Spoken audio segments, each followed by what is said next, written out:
안녕하십니까. 내가 교육감이다. 저자 현수 소장입니다. 오늘도 함께 해주셔서 감사드립니다. 지금부터 2회차 교육감 선거 특집 방송을 시작하겠습니다. 주제는 교육감은 무슨 일을 하는가 입니다. 퀴즈로 시작합니다. 교육감이 결정할 수 있는 것은 무엇일까요? 수능? 아닙니다. 대학 입시? 아닙니다.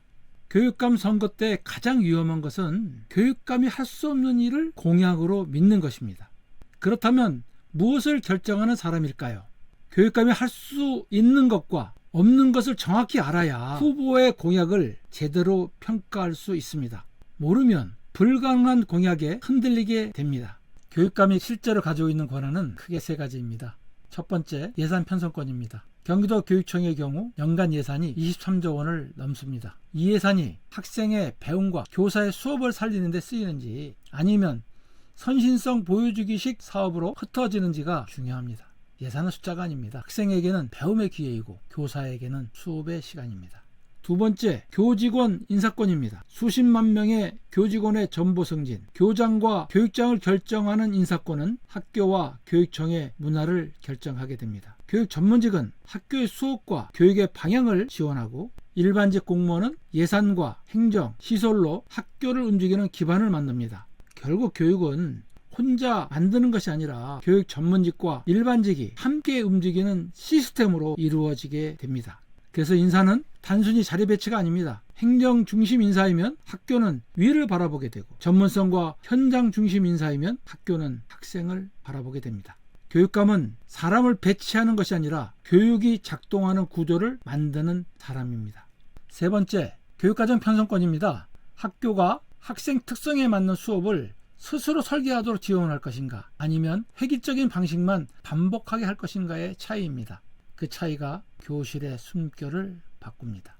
교직 20년을 보내신 선생님의 말씀입니다.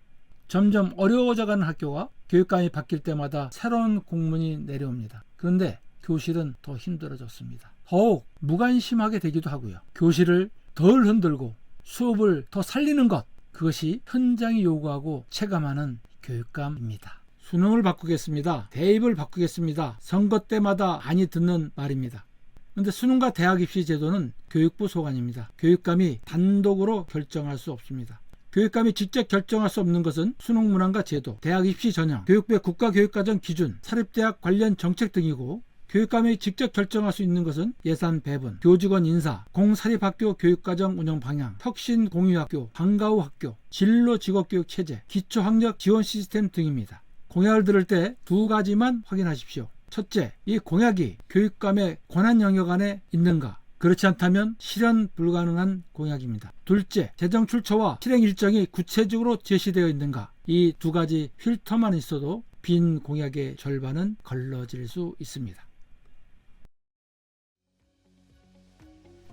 오늘 핵심 세 가지, 교육감의 권한은 예산, 인사, 교육과정입니다. 보여주기식 사업보다 학교 현장을 실제로 살리는 지원이 더 중요합니다. 전문성 중심의 인사는 결국 학교의 방향을 바꿉니다. 수능과 대입은 교육감 권한 밖입니다. 하지만 주어진 교육 환경 안에서 학생의 성장과 배움을 만들어내는 것은 교육감의 중요한 책무입니다.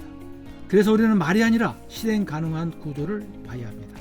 다음 3회차 5월 17일에는 교육감 토론이 왜 매번 겉도는지, 검증 실패의 구조와 유권자 열항목 체크리스트를 드리게 됩니다.